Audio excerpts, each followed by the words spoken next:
Welcome everyone. We're doing a podcast video today on fights in a couple or relationship counselling, and we have Enda Doyle with us, who is a mental health social worker and works quite a lot in couples counselling space. So welcome, Enda. Thanks, Stuart. Good to be here. Yeah, so fighting in a relationship, I'm wondering, a couple walks in, you can feel the tension in the room, you kind of notice the anxiety or the yuckiness already. What's that like for you? Well, for me personally, it's commonly the space I work in, and I love my work. So, strange as it may seem to people outside of this space, it's a space I feel strangely comfortable in. Mhm. Um, so I can sit with that. But um, what I'm feeling in that is a lot of pain. That's the first thing I'm tuning into. As you say, a couple sits down and you can just feel the tension and perhaps the animosity and resentment. But what I'm feeling, because I'm outside of that, is two people who are probably in a great deal of pain. And I'm thinking in the back of my mind that sooner or later we got to get to the pain underneath the rage, the anger, the hurt, the resentment. Mhm.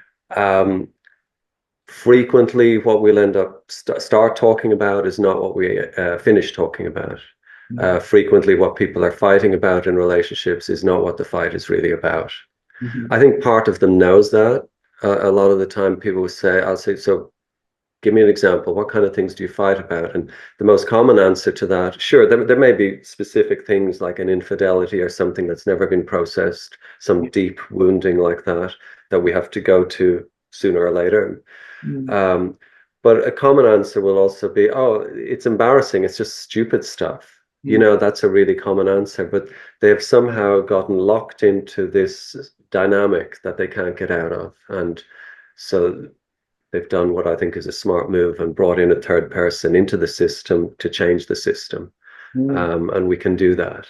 Yeah. Um, so what I'm hoping for at some stage during the passage of the first session is that some of the anger and hurt can melt, and at least there can come an openness, just even a possibility of Mhm. being open to seeing this person again, the person they were before all of this happened, the person we were attracted to, or the person I was with in the first 2 or 3 years of my relationship, or whatever it may be. Yeah, I often get a few giggles from couples when they say we fought about the rubbish or taking out the bins, or Mhm. you didn't do the Mhm. dishes last night, or just Mhm. really silly stuff. But obviously it's not about the bins, right? Like there's other stuff going on there. That's right. It's for example, it could be about feeling seen, heard. It could be about power. It could be like sort of buried power dynamics in the relationship that we don't like to admit to. Mm. We don't like to admit that we're in a power play with our partners, but very often there are power dynamics going on, and Mhm. me not leaving the bins out could be my way of saying you don't get to control me. Mhm. And I may or may not be aware of that when I'm doing it, you Mhm. know. Mhm. Um, when fights are getting ugly, when people are yelling at each other, really attacking each other, say using name calling, maybe yelling in front of kids. Mhm. Um, Sometimes I ask, like, it seems like an overly simple question, but Mhm. if I'm speaking to a parent who's yelling at their partner in front of their 2-year-old, now no parent thinks that's a good idea. Mhm. So I might ask a question like, so why do you do it? Mhm. And the answer usually is some form of, because I don't know what else to do. It's that simple. I don't know what else to do. So that's where I come in with a list of alternatives. The problem is, who is doing the yelling? What person are you when you're doing the yelling? If I met you then, who am I talking to? Mhm. Because I fully subscribe to the idea that we have parts, and at different times these parts become very active, and they're almost like entire personalities. Mhm. And we may or may not know that we're in them, but even if we do, we can't always get out of them. Mm, I mean, I'm sure you've had the experience, and I've had the experience of being in a fight, realizing I'm on shaky ground, realizing I'm being unreasonable. mhm, I can't quite get myself out of it, you mhm, know? Um, and this is something that I think I said before. Most of these situations, I've been in something like, I've been an active participant in mhm, a lot of these behaviors in the past. I've learned a lot of these things the hard way. But what I'm saying is, I want to know, who are you mhm, when you're in that zone, when you're yelling at your partner or behaving in ways that you're really not proud of? mhm, Because you're not the same person necessarily who's sitting in front of me in therapy. Yeah, mhm, that person is fairly reasonable and open generally. mhm, So what's happening? What's triggering you into this other persona that you don't really need and that's not serving you? mhm, Forget about the harm to your partner. That's a serious issue. But how's it serving you? mhm. Because it's certainly not getting your needs met. You know, Yeah. I can guarantee you that. If you're at your partner with a finger pointed at their head like a weapon, I can guarantee you, you are not getting your need. Whatever it is your need is, Mm, you're not succeeding in getting it met. I yeah. can tell you that. Yeah. Yeah. And often in that kind of high intensity, you're also not feeling heard. Like you've gone past that threshold of, Mm. too far, too angry. Yeah. I'd say you're not feeling heard, and not only that, but you're actively preventing your partner from hearing you. Hmm. Um, if you can find nothing good about your partner's position, they can find nothing good about yours. Hmm. Um, I would say, as a sort of mantra to get into your head, to feel understood, give understanding. Hmm. You don't have to understand the whole picture. You know what I mean? Let's say you fully believe your partner's being selfish Hmm. and disrespectful. Let's say you believe that. Okay, but you can still find an understandable part Hmm. because we've all been selfish and disrespectful, if we're honest, to some degree. We all have, or at least we've all felt the urge to be, and maybe we've pulled ourselves back. But if we can't be honest and say, yeah, that's in me as a human being, Hmm. you know, then really you got to get to that, is what I'm saying. Yeah. You got to accept that your partner is a bundle of insecurities and flaws, and they're struggling to do their best, a lot like you are. Hmm. So look for the understandable part, even if you disagree with the whole behavior. Can I give you another classic mistake that couples make is they go from the specific. So you said the bins and the dishes, Yeah. great examples. Mhm. Um, so let's say you're my partner, Stuart, you didn't leave the bins out again. Stuart, I came home, you've been working at home all day. I've been out slaving away for 10 hours and the breakfast dishes are still there. Okay, so that's the specific, right? So I can have a problem with that and we can talk about that. Fine. But what I then will tend to do is go up the ladder and Mhm. go, this is because Stuart doesn't care about me at all. He never has cared about me, actually, now that I think about it. Okay, now we've gone up a whole other level. And Mhm. now let's go up another level. This is because Stuart is a really bad person, Mhm. you know? But like you're nodding, I mean, don't you recognize that? Aren't we all capable of that? And it's so quick to get there when you haven't given it a chance, example after example after example of softening that and building that understanding and tackling it together. It's so quick to get there, and it's happening unconsciously. We're not deliberately doing it. If we stepped back from it, we'd say, oh, yeah, there's a problem with that logic. You know, the fact that someone doesn't leave the bins out doesn't mean they're a terrible person. There are 100 other possibilities here. Mhm. Um, we know that when we're in our sort of right mind, when we're in our, you could call it our healthy adult or our wise mind, okay? But a lot of the work in getting out of habitual fighting is starting to inhabit and grow the healthy adult part of ourselves and starting to see these sort of maladaptive children that we have inside ourselves, starting to become conscious of them, Mhm. starting to see how quickly we get triggered into being them, Mhm. starting to see how detrimental their behaviors are, how they no longer serve us. Mhm. Perhaps they served us when we were 10 years old, you Yeah. know, our fight and flight sort of, perhaps then they were adaptive. But Mm. as a 30-year-old, 40-year-old, 50-year-old, they've become maladaptive. But Mhm. they don't change, they stay the same. But we can evolve. We can evolve and grow and learn new habits. Yeah. Mhm. So it sounds quite important then to understand the mess in those fights. What do both parties bring to make that fight messy? And what are the messy parts? What so yelling and screaming, yeah? Any other messy bits that you notice? A really common dynamic is one person retreats and withdraws and becomes completely unavailable. Like I'm in my invisible cave. I've got like a thick, thick perspex. You can see me, Mhm. but I might as well be a ghost. You can't touch me. You know, again, an adaptive part that was probably very useful to that person early in their life, but it's become automatic and they do it, they're in it before they know it. They're not doing it necessarily deliberately. Mm, These are old, hardwired parts, you know. Um, so then what happens to the other person? Let's say a person, to use the classic sort of attachment terminology, anxiously attached, you know, mm, panic, that they're wired differently. We need to realize that we're wired differently. The other person finds this intolerable. The mhm, person behind their sort of perspex dome, if you imagine it like that, thinks, I'm not doing any harm. I'm not aggravating this. I'm sitting here minding my own business. But mhm, to another person, that's extremely triggering. Like, mhm, I can't get to you. I start to panic. Again, my maladaptive child thinks if I can't connect, I'm lost. So mhm, you're going to see panicked ratcheting up of behaviors, more and more desperate. And then that person starts to look like the problem.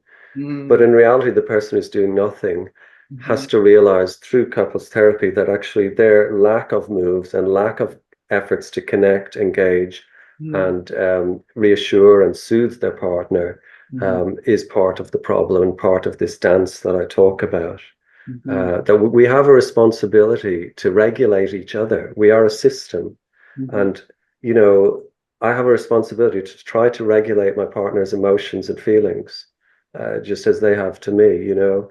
mhm, And then when a couple's working well, I mhm, can be having a good day and do that for my partner. When I'm having a down day, they can do it for me and may have more flexibility and allowance for me not to be at my best, for me to be the maladaptive child, you know, and kind of go, that's okay. And mhm. as a human being, he's obviously got stuff going on. It mightn't be all about me. Yeah. Give him some space, you know what I mean? And talk about it when we're ready. You Mhm. know, yeah. What do you think kind of helps a couple build the awareness of the mess in the heat of the moment? So, things are bubbling, things are escalating.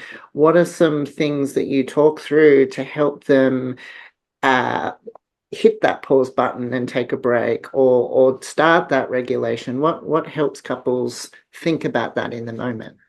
One of the things that's essential is that couples learn to get out of fight and flight mode.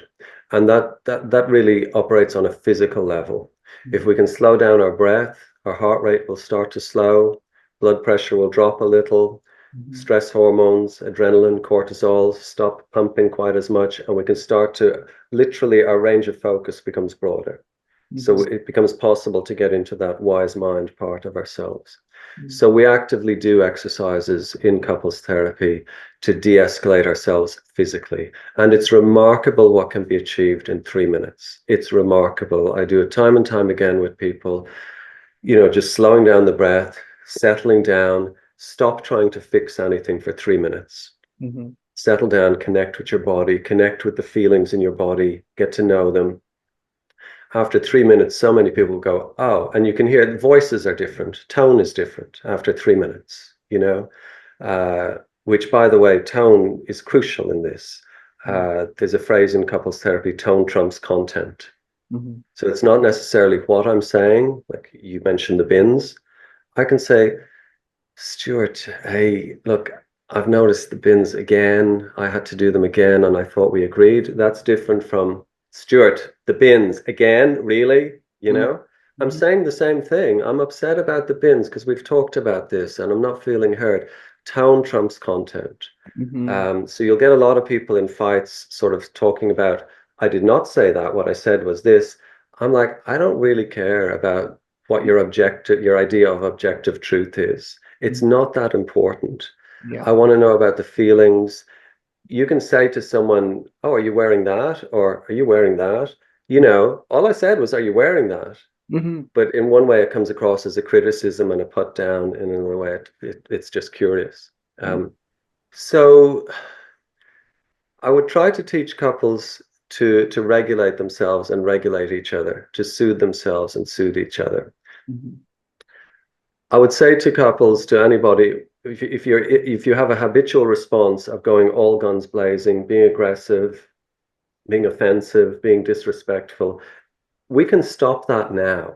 I'm saying make a conscious decision today. Mm-hmm. No more disrespectful words or deeds. No more. I'm accountable for that. This is about who I want to be. This is about my side of the street. Yeah. They may or may not respond, but this is about my side of the street. I'm going to go to bed at night feeling that I've lived respectfully in my relationship. Mm-hmm. Okay. Um, so part of doing that is learning how to physically decompress, and then the mind will slow down, the emotions will slow down a little. Mm-hmm. But take as long as it takes. Mm-hmm. You know, if you're on the point of letting rip at your partner, if you are a couple who fight a lot, Mm-hmm. walk away, stop, breathe yourself down, walk around the block if you need to, put cold water on your face, whatever you need to do, listen to some music, listen to podcasts, whatever it is, write it down. If it's an important conversation that you're really bothered about, I strongly recommend writing down your thoughts, your feelings, why you're bothered, and what would help. Mm-hmm. Prepare, you Mm-hmm. know, you would do it for your work, so Mm-hmm. why not do it with your partner, you know? Mm-hmm. Um, Yeah. so they're just some of the things about learning to get yourself into out of fight or flight and into Mm-hmm. healthy adult, wise mind persona. I'm hearing two things there, and one is both partners need to take a sense of responsibility for owning their side of the street and actually doing that, that down regulation, that slowdown. But the other thing I think too is if one partner or both partners see the other partner doing that, actively seeing that happen in front of them, that shows buy-in, doesn't it? That shows, okay, they actually care. They're actually reinvesting in a different way here, and it's not about being right. It's actually about how do we work through this. Yeah, well said. It's not about being right. Mm-hmm. Um, so we need to change what winning looks like. Mm-hmm. Um, it's like, do you want to be right or do you want to be in a relationship? Mm-hmm. Or you could rephrase, say, do you want to be right or do you want to be wise? Mm-hmm. Uh, so what does winning look like? I'm like, I ask couples this. Nobody has ever answered this. I've asked this question to 100 couples. So who wins in these arguments? Mm-hmm. Who wins? Nobody wins. It's always been the answer. Nobody wins. Mm-hmm. Okay, so let's change what winning looks like. Mm-hmm. What I'm talking about there is connection, intimacy, getting back to being an intimate, connected team, getting back to us rather than you against me. Yeah, that's what winning looks like. Mm-hmm. Winning does not mean that what I said was right and I'm a better person than you. I Mm-hmm. mean, that's a really crazy dynamic is we get into no, I'm the better person, you're the worst person, you know. And again, when you can get a couple to step outside and look at that drama that's going on, they can laugh about it, the ridiculousness of it. Because Mm-hmm. actually, when they're in their right mind, it doesn't mean anything to them to be a better person than their partner. They don't want to be. Yep. But when they're in their automatic maladaptive child, it seems to be all that matters. But Mm-hmm. the child part doesn't really care about intimacy. It cares about safety and defense. Mm-hmm. You know, Mm-hmm. the wise adult part cares about connection and intimacy and needs it. So Yes. winning looks like connection, winning looks like intimacy, winning looks like repair, you Mm-hmm. know, and not being vindicated in some way as being right. Yeah. Mm-hmm. Mm-hmm. So, yeah, moving then from this kind of messy, yucky fight to something that, still might have tension as part of it or tricky emotions Yeah. to talk through. How do you then build that hearing space or that safety to talk about some of that heavy stuff, Enda? I think, and I've had this experience myself. as a client in couples therapy. This was quite a long time ago. I went with my partner. I remember driving to this couples therapist and driving in silence because we couldn't speak to each other anymore. Mm. This was a long time ago before I studied all these techniques and so on. But we came out of that session and we were able to we were able to talk. We were able to talk freely as two, at least as two old friends, if not even a couple. Mhm. That was the difference. I think all that I really got from that was when my partner spoke with the therapist, I could hear her in a way that I couldn't hear her when she was speaking to me. Mhm.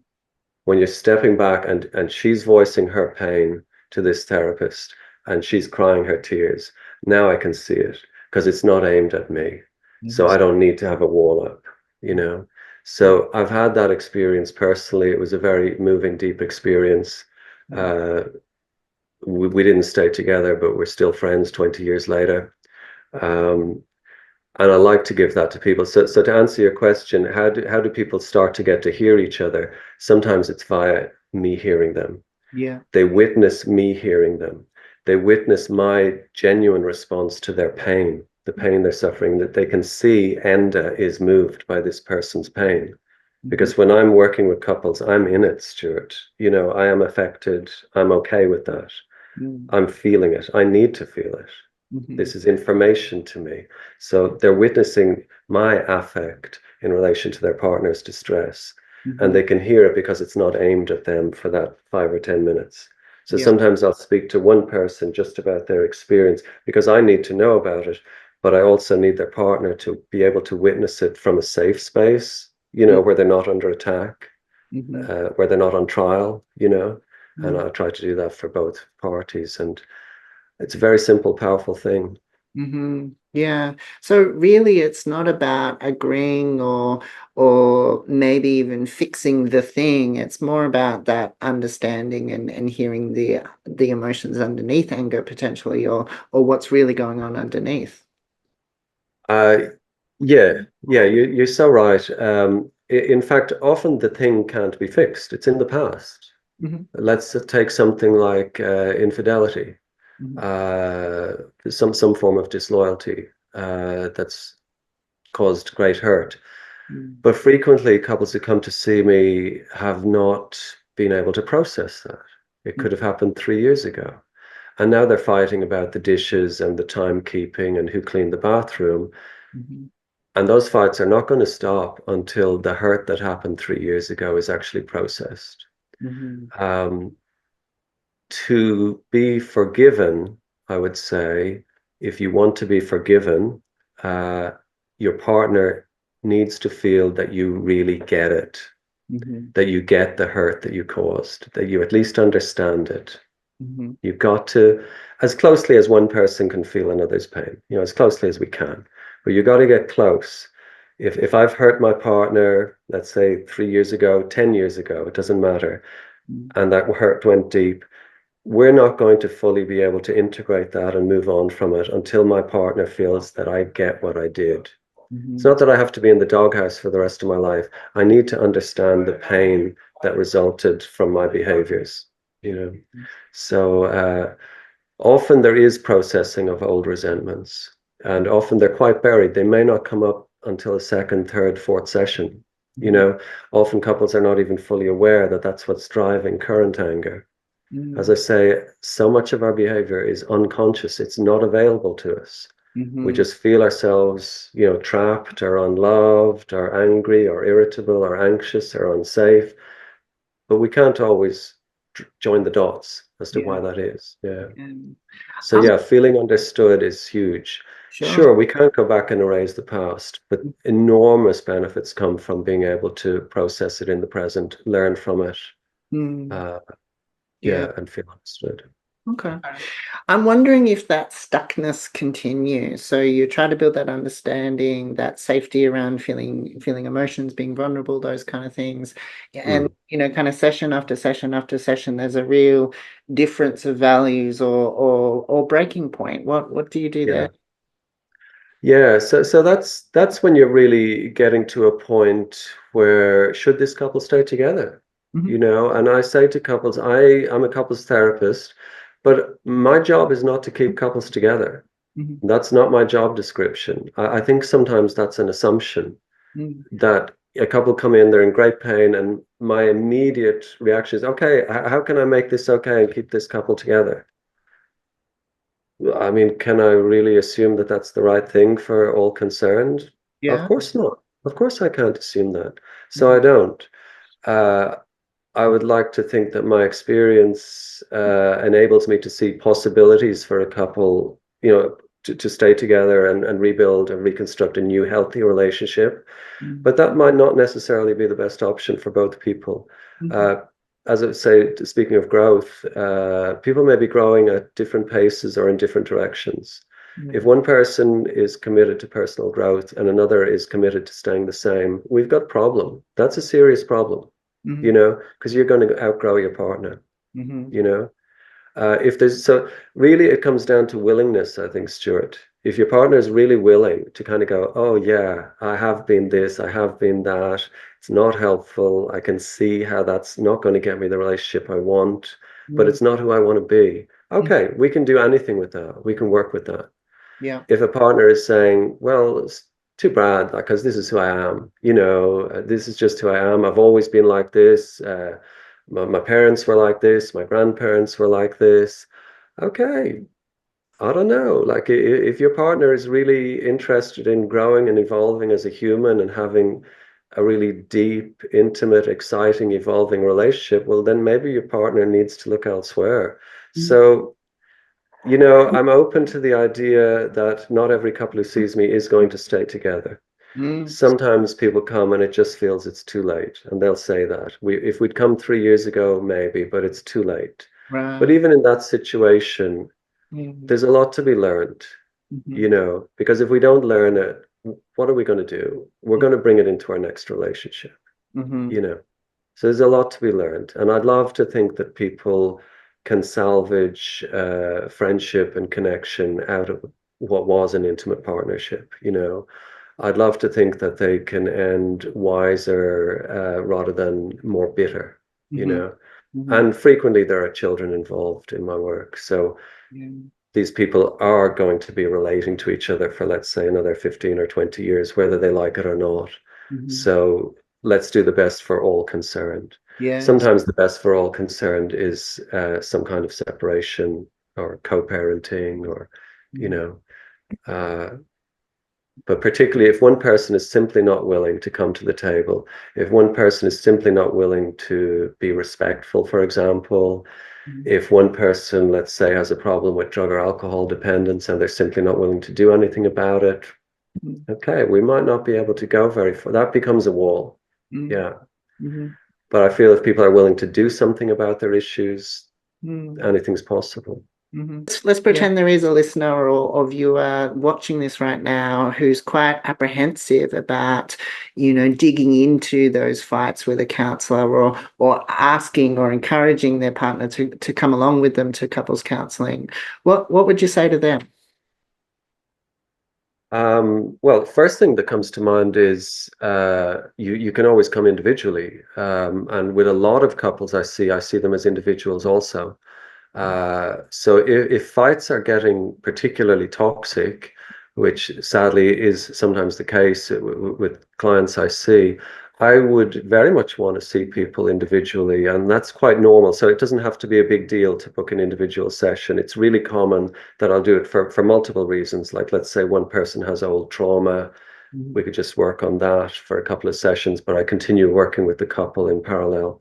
Mhm. So I would, if I got a sense of that, I would try to orchestrate that person would come to see me individually, just so they'd feel more free to speak about concerns or fears. Um, if it's the case that their partner is just really intransigent and immovable, but let's say it's not like they're a threat, it's not like we're talking about bordering or going over the line into family violence, say. Mhm. If it's that kind of case and you've tried everything, all the things I've spoken about and more, because we've only scratched the surface, Mhm. then my sort of approach to that would be, okay, what you're going to do is you're going to stop doing business as usual. So we're going to stop maybe eating together, planning our weekends together, seeing other couples together. I'm going to stop basically playing happy families. This is not done in a spirit of retribution or punishment, and that's really important because it won't work. This is done in a spirit of, I'm resigned to this. This is what I'm going to do. I'm going to eat alone, just basically live separately. I'm not going to play happy families not until you do my bidding. That's not the aim, but until you at least come to the table for the conversation. So that's, let's say, in a less extreme, but not too extreme. Going beyond that, there's a risk in some partnerships that we move over the line where somebody is genuinely unsafe or potentially unsafe, or where power is being used to dominate and control and win arguments or shut arguments down. Now, if you're getting into that space, again, I would love you to come and speak to me individually. And generally, where we're probably going with that is helplines like 1-800-RESPECT, Orange Door, family relationships advice line, and potentially going to the local police station. It's not about pressing charges, but major police stations, for example, where we live, they have a family violence specialist officer where you can go in and at least have a conversation. Like, what do you see here? Because they're doing this day in, day out. They can often see where this goes before you can. And then, of course, I want to know about your supports. Who are friends, family? Do you have good supports? Who are you talking to? What are they saying? If you're telling me that you've got a really good close circle of friends, and all of your friends, every time you've nearly broken up with this person, they've seemed really happy about it, we got to start trying to listen to that, because our friends don't want to see us. They're not our friends if they just want to see us breaking up just for the fun of it or something. If our close friends and family who we trust will be more than happy to see us separating from this person, we've got to start asking what part of it is in me is keeping me here, and I'd really want to explore that with a person. Because, nobody wants to see people trapped in relationships where they feel subjected to bullying or fear or coercion. So that's where we do have to go sometimes. And there are protections out there it's simply about equating the balance of power. For me, if one person is far too powerful and they're abusing it, well, then I want to put strategies and protections in place to even out that power balance, to stop people being bullied or coerced. Yeah, and I guess we're talking about a real scale here of isolation. So, general couples that fight generally feel isolated. I don't feel heard. I feel disconnected. Right up to the other extreme of isolation, because you can't actually talk about how bad it is. You can't actually express to even your partner about the depths of pain there, because it might blow things up. Yeah. It's just become too hard to talk about. But it can be talked about, and this clinic is called Safe Place Therapy, and I think it lives up to that. It's a very safe space to come in and take your time, however long it takes, to get the words out. Sometimes I have people coming in, sitting down, and they can't speak. They can't speak. Just being here is overwhelming because they've been containing it for so long. But we get there. We get there in a very compassionate, gentle, understanding kind of way. And I don't force the pace. I don't force the pace. It's very important in situations like that you respect people's process. You can share your experience, your point of view, you can support, but you also have to respect people's process. So if you're watching this or listening to this right now, and you are feeling that sense of isolation or that heaviness based on your relationship or how you're feeling about how things are traveling, please reach out to our team, even if it's an initial conversation, or even, as Enda said, an individual counselling session first. Please don't leave it. Thank you for your time, Enda, and really pleasure. Thanks a lot, Stuart. Awesome. Take care.